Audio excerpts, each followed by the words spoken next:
Hi hello ನಮಸ್ತೆ friends. ಇವತ್ತು ಬೆಳಗಿನ ಬ್ರೇಕ್ಫಾಸ್ಟ್ ಇಲ್ಲಾಂದ್ರೆ ಲಂಚ್ ಬಾಕ್ಸಿಗೆ ಉಪಯುಕ್ತವಾದಂಥ ಒಂದು ಎಗ್ ಬುರ್ಜಿ ತುಂಬ ಚೆನ್ನಾಗಿರುತ್ತೆ. ನೋಡಿ, ಹೀಗೆ ಒಂದು 2 ಟೇಬಲ್ ಸ್ಪೂನ್ ಅಷ್ಟು ಆಯಿಲ್ ಹಾಕೊಂಡು ಒಂದು 2 ರಿಂದ 3 ಆನಿಯನ್ ಚಿಕ್ಕದಾಗಿ ಚಾಪ್ ಮಾಡ್ಕೊಂಡು ಹಾಕೋಬೇಕು.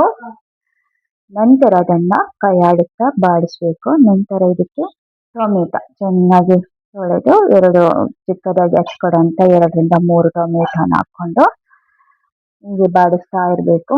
ಈಗ ಇದಕ್ಕೆ ಉಪ್ಪು, ಮೆಣಸು ಪೌಡರ್, ಅರಿಶಿಣ ಪೌಡರ್ ಹಾಕಿ ಕೈ ಆಡಿಸ್ತಾ ಇರಬೇಕು. ಕೈ ಆಡಿಸ್ತಾ ಇದು ಸೈಡಲ್ಲಿ ಎಣ್ಣೆ ಬಿಟ್ಕೊಂಡು ಬರುವಂತಹ ಸಂದರ್ಭದಲ್ಲಿ ಇದಕ್ಕೆ ನಾವು ಮೊಟ್ಟೆನ ನೋಡಿ, ಈಗ ಇದು ಕರಗಿದೆ, ಅದು ಈ ಥರ ಆಗಿದೆ. ಈ ಸಂದರ್ಭದಲ್ಲಿ ನಾವು ಇದಕ್ಕೀಗ 2 ರಿಂದ 3 ಮೊಟ್ಟೆನ ಕುಟ್ಟಿ ಹಾಕೋಬೇಕು.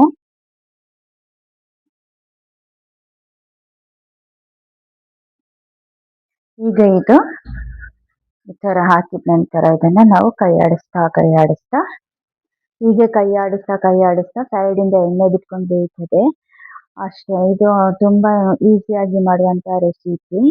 ಎಣ್ಣೆ ಬಿಟ್ಕೊಂಡು ಬೆಂದಷ್ಟು ನಮಗೆ ರೋಸ್ಟ್ ಆಗಿ ಟೇಸ್ಟಿಯಾಗಿರುತ್ತೆ.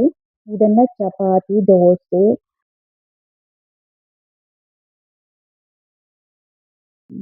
ರಾಗಿ ರೊಟ್ಟಿ, ನೀರು ದೋಸೆ ಎಲ್ಲದಕ್ಕೂ ಸರ್ವ್ ಮಾಡ್ಬೋದು.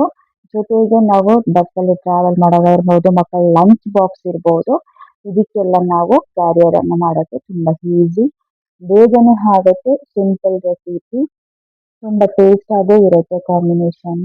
ಟ್ರೈ ಮಾಡಿ ಹೇಗಿತ್ತು ಅಂತ ತಿಳಿಸಿ. ಪ್ಲೀಸ್ ವಿಡಿಯೋ ನೋಡೋರು ಸಪೋರ್ಟ್ ಮಾಡಿ, ಸಬ್ಸ್ಕ್ರೈಬ್ ಮಾಡ್ಕೊಂಡವರು ವಿಡಿಯೋ ನೋಡಿ. Thank you for watching. Bye.